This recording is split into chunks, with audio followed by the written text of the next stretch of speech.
अक्सर हम सफ़र दोस्तों के साथ ही करते हैं, लेकिन कुछ सफ़र फैमिलीज़ के साथ भी काफ़ी इंटरेस्टिंग बन जाती है। सारी परेशानियां मिटा देती है सफ़र, थकावट भी होती है, फिर भी जुनून रहता है हर पल। कुछ दिन का होता है ये सफ़र, फिर भी कई सारी यादें दे जाती है वो दो पल। सफ़र में अगर गर्मा गर्म कुल्हड़ वाली चाय और पकौड़े मिल जाए तो क्या कहना। तो फ्रेंड्स, ये ब्लॉग धार्मिक होने वाला है, क्योंकि हम निकल चुके हैं माँ तारा की नगरी तारापीठ। हम ऑलमोस्ट तारापीठ पहुंच चुके हैं। यहाँ पहुंचने के साथ ही हमने सबसे पहले होटल में रूम बुक किया, क्योंकि हम यहाँ पर एक रात स्टे करने वाले थे। और अगर हम एक रात रुकने वाले हैं तो आपके लिए कई सारी इंटरेस्टिंग जानकारी भी निकालने की कोशिश करेंगे।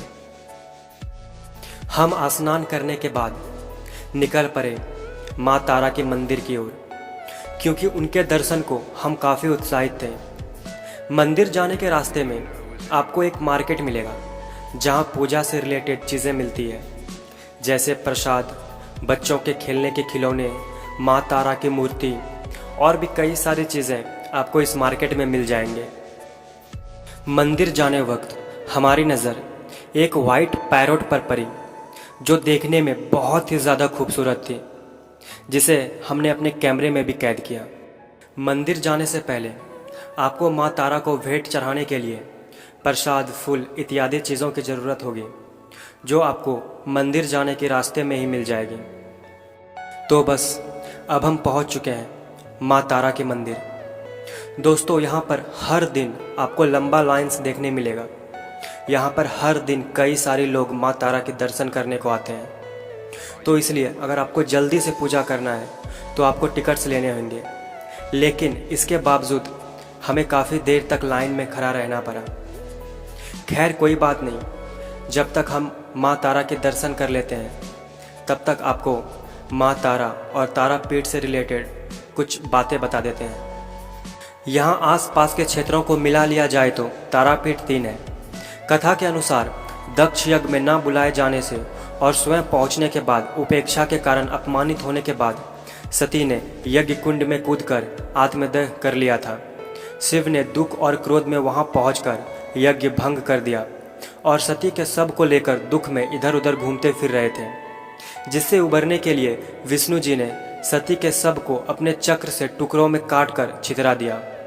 माना जाता है कि शक्ति पीठों की स्थापना उन्हीं स्थानों पर हुई है जहां जहां सती के अंग पृथ्वी पर गिरे थे।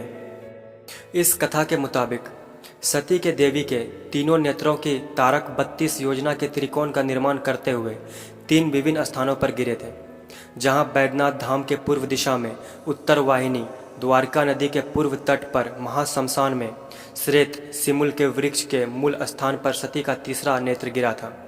उसी जगह पर उग्र तारापीठ स्थित है। इसके अलावा अन्य 2 तारापीठ भी हैं।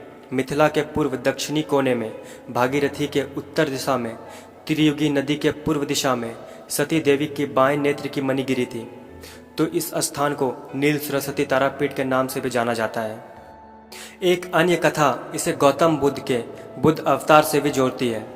तारा की उपासना तिब्बती बुद्ध समुदाय में काफ़ी प्रचलित है। कहा जाता है कि माँ तारा काफ़ी शक्तिशाली है। यहाँ आकर अगर दिल से कोई मनोकामना मांगो तो ज़रूर पूरी हो जाती है। तो दोस्तों, आप भी कभी आओ और माँ तारा के दर्शन जरूर करो।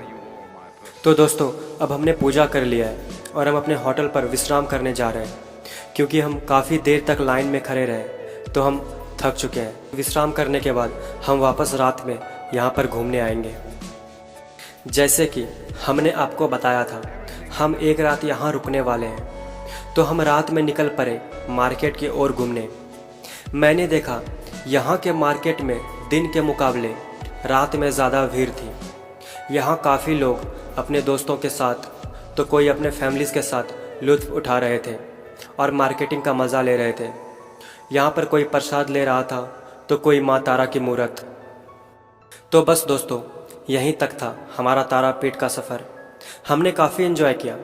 उम्मीद करते हैं आपको यह ब्लॉग पसंद आया हो।